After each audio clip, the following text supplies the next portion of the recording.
Parte primera. La enseñanza y el aprendizaje correctos.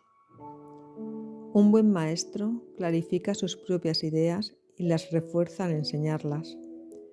En el proceso de aprendizaje, tanto el maestro como el alumno están a la par. Ambos se encuentran en el mismo nivel de aprendizaje, y a menos que compartan sus lecciones, les faltará convicción. Un buen maestro debe tener fe en las ideas que enseña, pero tiene que satisfacer además otra condición. Debe tener fe en los estudiantes a quienes ofrece sus ideas. Muchos montan guardia en torno a sus ideas porque quieren conservar sus sistemas de pensamiento intactos, y aprender significa cambiar. Los que creen estar separados siempre temen cambiar, porque no pueden concebir que los cambios sean un paso hacia adelante en el proceso de subsanar la separación. Siempre los perciben como un paso hacia una mayor separación, debido a que la separación fue su primera experiencia de cambio. ¿Crees que si no permites ningún cambio en tu ego, alcanzarás la paz? Esta marcada confusión solo puede tener lugar si sostienes que un mismo sistema de pensamiento puede erigirse sobre dos cimientos distintos. Nada puede llegar al espíritu desde el ego, ni nada puede llegar al ego desde el espíritu. El espíritu no puede ni reforzar al ego, ni aminorar el conflicto interno de éste. El ego en sí es una contradicción. Tu falso ser y el ser de Dios están en oposición, y lo están con respecto a sus orígenes, rumbos y desenlaces. Son fundamentalmente irreconciliables, porque el espíritu no puede percibir y el ego no puede gozar de conocimiento. No están, por lo tanto, en comunicación, ni jamás lo podrán estar. El ego, sin embargo, puede aprender, aun cuando su hacedor esté desencaminado. Este, no obstante, no puede hacer que lo que fue infundido con vida sea completamente exámine. El espíritu no tiene necesidad de que se le enseñe nada, pero el ego sí. El proceso de aprender se percibe, en última instancia, como algo aterrador porque conduce, no a la destrucción del ego, sino al abandono de éste a la luz del espíritu. Este es el cambio que el ego no puede sino temer, puesto que no comparte mi caridad. La lección que yo tuve que aprender es la misma que tú tienes que aprender ahora. Y puesto que la aprendí, puedo enseñártela. Nunca atacaré a tu ego, si bien estoy tratando de enseñarte cómo surgió su sistema de pensamiento. Cuando te recuerdo tu verdadera creación, tu ego no puede por menos que reaccionar con miedo. Aprender y enseñar son los mayores recursos de que dispones ahora, porque te permiten cambiar de mentalidad y ayudar a otros a hacer lo mismo. Negarte a cambiar de mentalidad no conseguiría probar que la separación no ocurrió. El soñador que duda de la realidad de su sueño mientras todavía está soñando no está realmente sanando su mente dividida. Tú sueñas con un ego separado y crees en el mundo que se basa en él. Todo ello te parece muy real. No puedes deshacerlo sin cambiar de mentalidad al respecto. Si estás dispuesto a renunciar al papel de guardián de tu sistema de pensamiento y ofrecérmelo a mí, yo lo corregiré con gran delicadeza y te conduciré de regreso a Dios. Todo buen maestro espera impartir a sus estudiantes tanto de lo que él mismo ha aprendido que algún día dejen de necesitarle. Este es el verdadero y único objetivo del maestro. Es imposible convencer al ego de esto porque va en contra de todas sus leyes. Pero recuerda que las leyes se promulgan para proteger la continuidad del sistema en que cree el que las promulga. Es natural que el ego trate de protegerse a sí mismo una vez que lo inventaste, pero no es natural que desees obedecer sus leyes a menos que tú creas en ellas. El ego no puede tomar esta decisión debido a la naturaleza de su origen, pero tú puedes tomarla debido a la naturaleza del tuyo. Los egos pueden chocar en cualquier situación, pero es imposible que el espíritu choque en absoluto.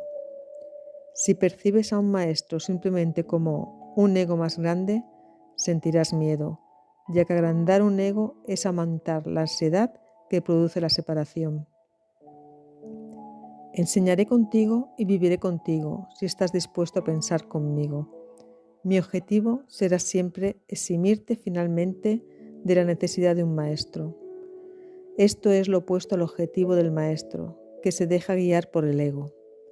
A ese solo le interesa el efecto que su ego pueda tener sobre otros egos y por consiguiente interpreta la interacción entre ellos como un medio de conservar su propio ego.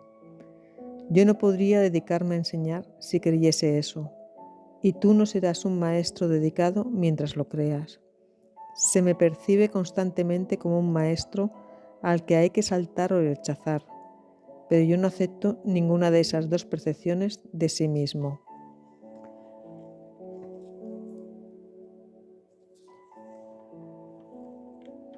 El que enseñes o aprendas no es lo que establece tu valía. Tu valía la estableció Dios.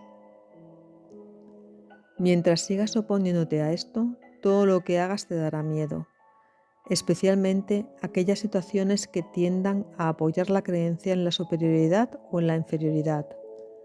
Los maestros tienen que tener paciencia y repetir las lecciones que enseñan hasta que éstas aprendan. Yo estoy dispuesto a hacer eso porque no tengo derecho a fijar los límites de tu aprendizaje por ti. Una vez más, nada de lo que haces, piensas o deseas es necesario para establecer tu valía. Este punto no es debatible excepto en fantasías. Tu ego no está nunca en entredicho porque Dios no lo creó. Tu espíritu no está nunca en entredicho porque Él lo creó. Cualquier confusión al respecto es ilusoria. Y mientras perdure esa ilusión, no es posible tener dedicación alguna. El ego trata de explotar todas las situaciones para vanagloriarse, a fin de superar sus propias dudas. Seguirá lleno de dudas mientras tú sigas creyendo en su existencia. Tú que lo inventaste, no puedes tener confianza en él porque cuando estás en tu mente recta, te das cuenta de que no es real. La única solución cuerda es no tratar de cambiar la realidad, lo cual sería ciertamente aterrador, sino aceptarla tal como es. Tú formas parte de la realidad, la cual permanece inmutable más allá del alcance del ego, aunque fácilmente al alcance del espíritu. Cuando sientas miedo, aquíétate y reconoce que Dios es real, y tú eres su Hijo amado en quien Él se complace. No dejes que tu ego refute esto porque el ego no puede reconocer algo que está tan lejos de su alcance como lo estás tú. Dios no es el autor del miedo. El autor del miedo eres tú. Has elegido crear en forma diferente a como crea Él, y por lo tanto has hecho posible el que puedas tener miedo. No estás en paz, porque no estás desempeñando tu función. Dios te encomendó una función muy elevada que no estás llevando a cabo. Tu ego ha elegido estar atemorizado en vez de llevarla a cabo. Cuando despiertes, te será imposible entender esto porque es literalmente increíble. No creas lo increíble ahora. Cualquier intento de incrementar su credibilidad es simplemente un intento de posponer lo inevitable. La palabra inevitable le causa terror al ego, pero es motivo de júbilo para el espíritu. Alcanzar a Dios es inevitable y tú no puedes eludirlo, de la misma manera en que Él no te puede eludir a ti. El ego tiene miedo del gozo del espíritu, porque una vez que lo hayas experimentado, dejarás de proteger y de atribuirle valor al miedo. Le atribuyes gran valor ahora porque el miedo es un testigo de la separación, y tu ego se regocija cuando das testimonio de ella. Repúdialo. No le escuches ni le ampares. Escucha únicamente a Dios, que es tan incapaz de engañar como lo es el espíritu que Él creó. Libérate y libera a otros. No les ofrezcas a los demás una imagen de ti mismo falsa e indigna, ni tampoco aceptes una imagen similar de ellos. El ego ha construido para ti un hogar mísero e inhóspito, porque no puede construir de ninguna otra manera. No trates de mantener en pie ese hogar ruidoso. En su debilidad radica tu fuerza. Solo Dios pudo erigir un hogar digno de sus creaciones, las cuales han elegido dejarlo vacío, desahuciándose así a sí mismas. No obstante, su hogar seguirá en pie eternamente, listo para cuando decidas entrar a ocuparlo. De esto puedes estar completamente seguro. Dios es tan incapaz de crear lo perecedero como el ego de fabricar lo eterno. Desde tu ego no puedes hacer nada para salvarte o para salvar a otros, pero desde tu espíritu puedes hacer cualquier cosa para salvar a otros o para salvarte a ti mismo. La humildad es una lección para el ego, no para el espíritu. El espíritu está más allá de la humildad, porque reconoce su esplendor y gustosamente irradia su luz por todas partes. Los mansos heredarán la tierra, porque sus egos son humildes, y esto hace que su percepción sea más fidedigna.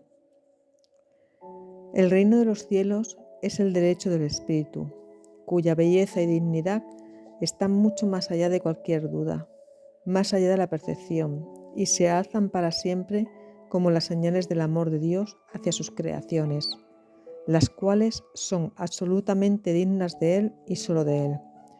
Ninguna otra cosa es lo suficientemente valiosa como para poder ser una ofrenda para una creación de Dios mismo. Yo seré un sustituto de tu ego, si así lo deseas, pero nunca de tu espíritu. Un padre puede dejar a su hijo al cuidado de un hermano mayor que haya demostrado ser responsable, pero esto no entraña confusión alguna acerca de quién es el padre. El hermano puede proteger el cuerpo y el ego del niño, pero eso no lo lleva a creer que él sea el padre. Me puedes confiar tu cuerpo y tu ego debido únicamente a que eso te permite desentenderte de ellos y me deja mostrarte que no son importantes.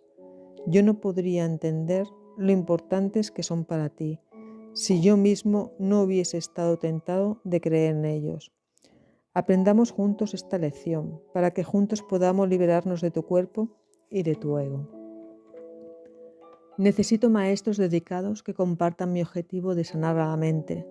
El espíritu no tiene ninguna necesidad de que ni tú ni yo lo protejamos. Recuerda lo siguiente: en este mundo no hay por qué tener tribulaciones, porque yo he vencido al mundo. Por eso es por lo que debes estar animado.